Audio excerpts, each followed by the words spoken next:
Big boss ಮನೆಯಲ್ಲಿ ಇಂದು ಕಿಚ್ಚನ ಪಂಚಾಯಿತಿ ನಡೆಯಲಿದೆ. ತಪ್ಪು ಮಾಡಿದ ಯಾವೆಲ್ಲ ಸ್ಪರ್ಧಿಗಳಿಗೆ ಸುದೀಪ್ ಕ್ಲಾಸ್ ತೆಗೆದುಕೊಳ್ಳಲಿದ್ದಾರೆ ಅನ್ನೋದನ್ನ ತಿಳಿದುಕೊಳ್ಳಲು ಬಿಗ್ ಬಾಸ್ ವೀಕ್ಷಕರು ಫುಲ್ ಎಕ್ಸೈಟ್ ಆಗಿದ್ದಾರೆ.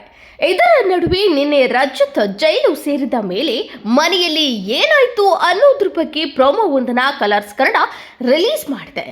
ವಿಡಿಯೋದಲ್ಲಿ ರಜತ್ ಅವರು ಬಿಗ್ ಬಾಸ್ ಮನೆಯ ಇತರೆ ಸ್ಪರ್ಧಿಗಳನ್ನ ಚೆನ್ನಾಗಿ ಆಟವಾಡಿಸಿದಂತೆ ಕಾಣಿಸಿದೆ. ನಿನ್ನೆಯ ದಿನ ರಜತ್ ಬಿಗ್ ಬಾಸ್ ಮನೆಯಲ್ಲಿರುವ ಜೈಲು ಸೇರಿದ್ದಾರೆ. ಕಳಪೆ ಮತ್ತು ಉತ್ತಮ ವಿಚಾರದಲ್ಲಿ ಬಹುತೇಕ ಸ್ಪರ್ಧಿಗಳು ರಜತ್ ಅವರ ಹೆಸರನ್ನ ತೆಗೆದುಕೊಂಡ್ರು. ಪರಿಣಾಮ ರಜತ್ ಬೇಸರದಲ್ಲಿ ಜೈಲಿಗೆ ಹೋಗಿದ್ದಾರೆ. ಜೈಲು ಸೇರಿದ ರಜತ್ಗೆ ಶಿಕ್ಷೆಯ ಮುಂದುವರಿದ ಭಾಗವಾಗಿ ಅಡುಗೆಗೆ ಬೇಕಾಗಿದ್ದ ತರಕಾರಿಗಳನ್ನ ಕಟ್ ಮಾಡಿಕೊಡಬೇಕಿತ್ತು. ಅಂತೆಯೇ ನಿರ್ಗಮಿತ ಕ್ಯಾಪ್ಟನ್ ಭವ್ಯ ಗೌಡ ಅವರು ಅಡುಗೆಗೆ ಬೇಕಾದ ತರಕಾರಿಗಳನ್ನ ಕಟ್ ಮಾಡುವಂತೆ ರಜತ್ಗೆ ನೀಡ್ತಾರೆ. ಅದಕ್ಕೆ ತಿರುಗೇಟು ನೀಡಿರುವ ರಜತ್, ನಾನು ಕಟ್ ಮಾಡ್ತೇನೆ, ಆದರೆ 2 ಗಂಟೆ ಕಾಯಬೇಕು, ಅದು ಕೂಡ ನನಗೆ ಹೆಂಗ್ ಬೇಕೋ ಹಾಗೆ ಕಟ್ ಮಾಡ್ತೇನೆ. ನನಗೆ ಕಳಪೆ ಕೊಡ್ತಾರೆ, ಕಾಯಿರಿ, ನನಗೆ ಅನಿಸಿದಾಗ ಕಟ್ ಮಾಡ್ಕೊಡ್ತೀನಿ, ಏನ್ ಮಾಡ್ತೀರಾ ಇವಾಗ? ಏನು ಮಾಡೋಕೆ ಆಗಲ್ಲ, ನನಗೂ ಹೊಟ್ಟೆ ಉರಿತಾ ಇಲ್ವಾ ಎಂದು ತಮಾಷೆ ಮಾಡಿದ್ದಾರೆ.